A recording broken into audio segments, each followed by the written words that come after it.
The movie starts with a beautiful girl who is 10-12 years old. She has horns on her head and wings. Her name is Maleficent, and she's an adorable fairy. Maleficent lived in a magical forest and had never seen the outside world. This enchanting forest was her entire world, and she had never encountered humans before. Despite the absence of humans, Maleficent found joy in her forest surrounded by various creatures and strange animals. One day, as she was exploring the forest, she encountered a small boy around her age. Maleficent inquired, "Who are you and what are you doing here?" The small boy explained that he lived in a nearby kingdom and had found a diamond in the forest, which he picked. Maleficent took the diamond back from him. She offered to take him back to his kingdom. The boy agreed but asked, "Will you be my friend? And can I come back to play in this forest?" Maleficent responded, "This is a magical forest, not suitable for you to visit. But let's see." As they shook hands, Maleficent felt a strange sensation. In the midst of reality, she sensed an electric current emanating from the boy's iron ring.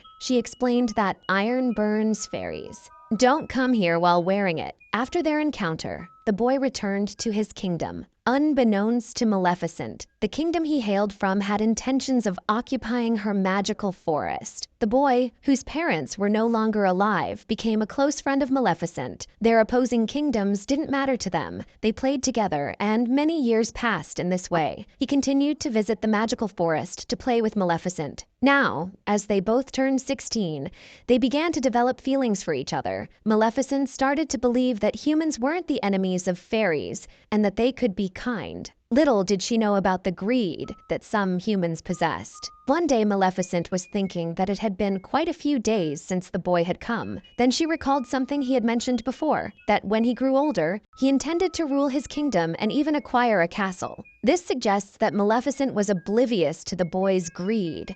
One day, while Maleficent was seated in her forest, she witnessed the arrival of the king from another kingdom, accompanied by a large army and numerous horses, all with the intention of seizing the forest. As the guardian fairy of the forest, Maleficent possessed formidable powers. Rising to her feet, she confronted the king with confidence, asserting, "You cannot enter my forest." Ignoring Maleficent's warning, the king arrogantly declared, "I didn't ask you." He then commanded his army to kill her. Undeterred, the army advanced toward the forest. However, the peculiar creatures dwelling in the woods, mounted on horses, swiftly launched a counterattack against the intruders. The injured king and his battered army were forced to retreat. Faced with the magical might of the forest's inhabitants, all humans fled in fear. Acknowledging the futility of confronting the enchanted beings, the king, weakened and defeated, returned to his kingdom. The king, being old and frail, gathered his people and addressed them. He said, "You all are aware of the treasure in that forest. I've been telling you from the start that we must take control of that forest. However, due to my condition, I doubt I can personally go there and engage in a fight. I promise that whoever kills Maleficent,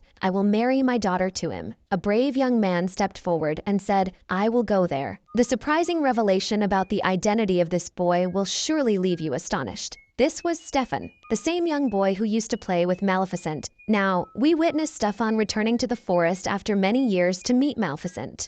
When he arrives, Maleficent questions him, "Where were you all these years? Have you forgotten about our friendship?" He pleads, "Please forgive me. I was busy, but I didn't forget about you. I've come here to warn you that our king plans to harm you. Take care of yourself. I'm here to protect you." After this, they engage in conversation. Maleficent forgives him, unaware of the darker side of humans. She places her trust in him. However, Stefan reveals his greed by coercing her to drink drugged water, causing her to faint. Stefan attempts to kill Maleficent, but he fails. The next morning, Maleficent regains consciousness, only to realize that her wings are gone. Maleficent is devastated to discover her wounds and the absence of her beautiful wings. She starts screaming and weeping, unable to believe her eyes. Now, Maleficent was no longer a princess with wings. Meanwhile, we see Stefan presenting Maleficent's wings to the king, proudly declaring that he has fulfilled the promise he made. The king is pleased with Stefan's actions. As Stefan takes the wings, he is crowned as the king of that kingdom, realizing his once cherished dream of power and wealth. On the contrary, we witness Maleficent in the forest, filled with sorrow as she grapples with the loss of her ability to fly. While strolling through the forest, Maleficent encounters a hunter on the verge of killing a crow. Unable to tolerate the injustice, she promptly transforms the crow into a human.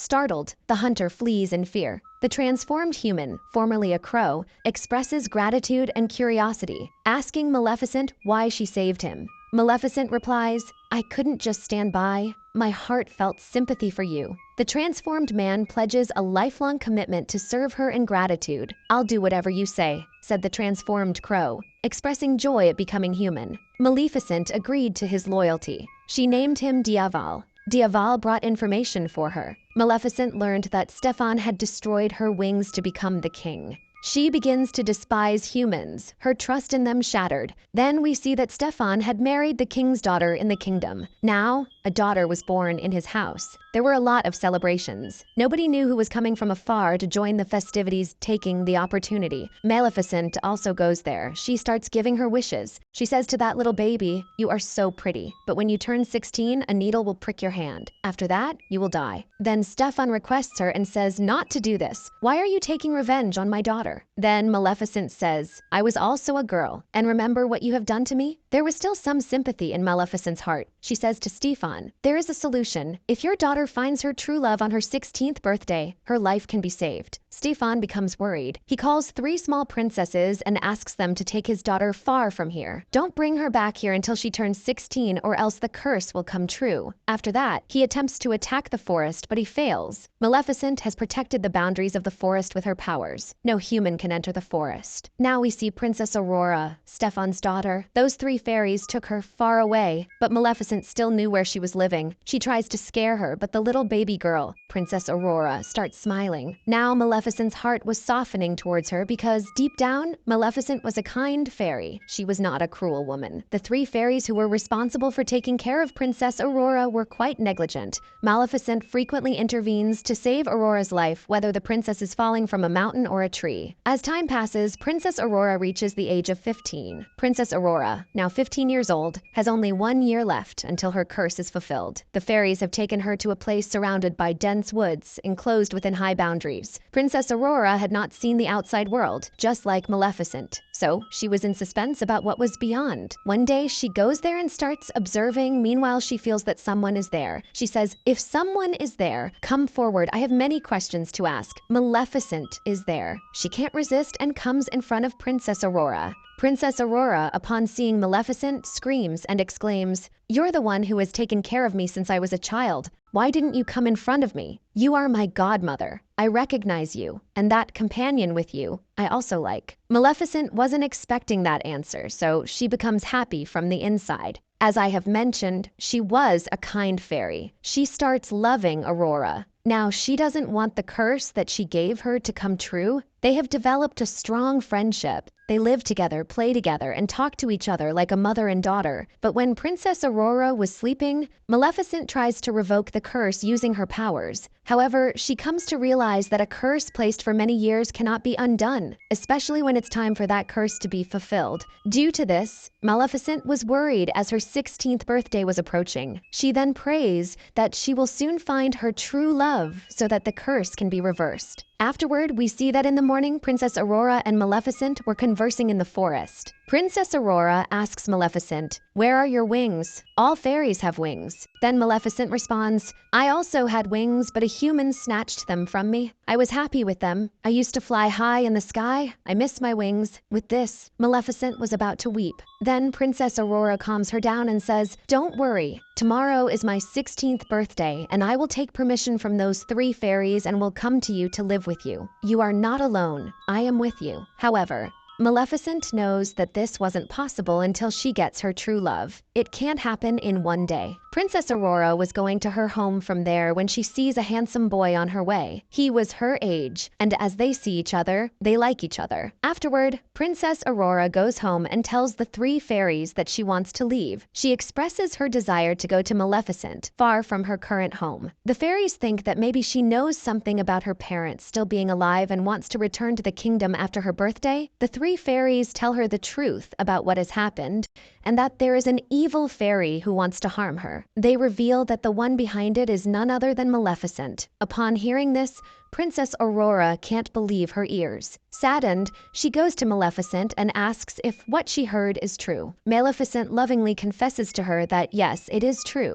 She had placed the curse on her. However, Maleficent explains that her heart has changed, and she did it only because of her father. She didn't want Princess Aurora to die. In fact, she adores her. Despite Maleficent's sincere words, Princess Aurora, feeling upset, decides to leave. She runs towards the kingdom and hugs her father, King Stefan. Aurora expresses her feelings to her father, saying, "Father, I missed you a lot. I felt so alone." Her father becomes furious with the three fairies, reminding them that he instructed them to bring Aurora back after one day of her 16th birthday. He questions why they brought her here, knowing everything, especially when the curse is about to be fulfilled. He orders his army to send her back and locks her in a room, ensuring there is nothing around her and no one is allowed to enter that room. However, the king cannot stop the curse. On Princess Aurora's 16th birthday, due to the curse's effect, she automatically moves to the place where the spinning wheels are. There were needles on them. Due to the curse, she touches that needle. Then she faints and goes into a deep sleep. The king was worried because now his daughter was in deep sleep and she would never wake up. Maleficent was also feeling sad. She calls that boy who met Princess Aurora on her way. She thinks that maybe they both like each other. Maybe if he meets Princess Aurora, she will wake up.